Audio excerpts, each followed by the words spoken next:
जैसा कि पहले की वीडियो में हमने दशरूपकम का परिचय प्राप्त किया था। दशरूपकम जिसके रचयिता महाकवि धनंजय हैं और उन्होंने दशरूपकम की रचना वस्तु, नेता और रस के आधार पर अपना उन्होंने ये ग्रंथ लिखा है। तो 4 भागों में उन्होंने बांटा है, जिसमें प्रथम प्रकाश के अंतर्गत हमारा आता है वस्तु विभाग। वस्तु विभाग के अंतर्गत उन्होंने अनेक प्रकार से भेद किए हैं, उसी का हम आज ज्ञान प्राप्त करेंगे। नंबर 1 पे आता है स्वरूप की दृष्टि से कथा वस्तु का विभाजन। स्वरूप की दृष्टि से कथा वस्तु का उन्होंने विभाजन किया है, 2 भागों में विभाजित किया है। पहली आधिकारिक कथा वस्तु और दूसरी होती है प्रासंगिक कथा वस्तु। आधिकारिक कथा वस्तु हमारी प्रधान कथा वस्तु होती है, मुख्य प्रधान अर्थात मुख्य कथा वस्तु का इसमें समावेश होता है, तथा प्रासंगिक कथा वस्तु में प्रधान कथा वस्तु की जो सहायक होती है उसे हम प्रासंगिक कथा वस्तु कहते हैं। साथ ही प्रासंगिक कथा वस्तु के भी 2 भेद हैं, पताका और प्रक्रिया।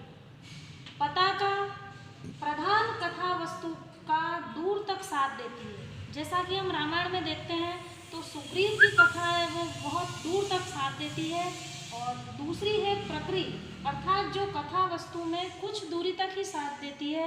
जैसे रामायण में जटायु की कथा है जो कुछ समय के लिए तक ही चलती है, दूसरा शबरी की कथा है वह भी कुछ समय के लिए ही साथ देती है कथा वस्तु, तो वो कहलाती है प्रक्रिया।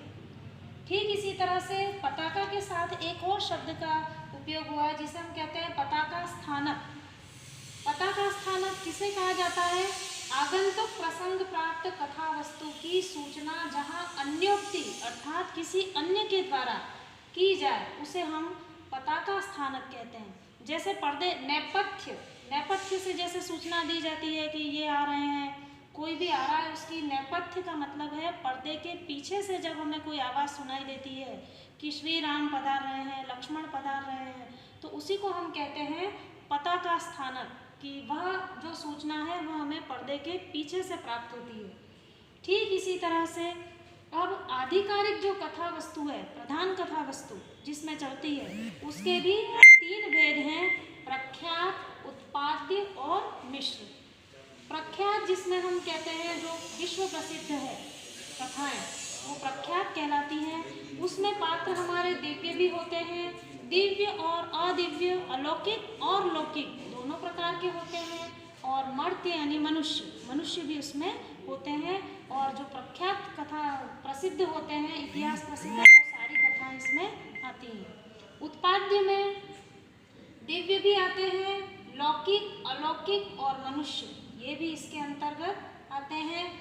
और मिश्र कथा वस्तु में भी दिव्य, अदिव्य और मर्त्य, मनुष्य ये इसमें आते हैं। तो प्रख्यात होती है वो प्रसिद्ध होती हैं, उत्पाद्य जो होती हैं वो काल्पनिक होती है, कल्पना की जाती है। और मिश्र में वो कथाएं प्रसिद्ध भी होती हैं और काल्पनिक भी होती हैं, दोनों का सम्मिश्रण इसमें होता है, इसलिए ये मिश्र कही जाती हैं। इस तरह से आधिकारिक कथा वस्तु के 3 भेद हो गए, प्रख्यात, उत्पाद्य और मिश्र। इस प्रकार आज हमने ये जाना कि स्वरूप की दृष्टि से कथा वस्तु का विभाजन किस प्रकार होता है। अगली वीडियो में हम फल के आधार पर कथा वस्तु का विभाजन जानेंगे। अस्तु।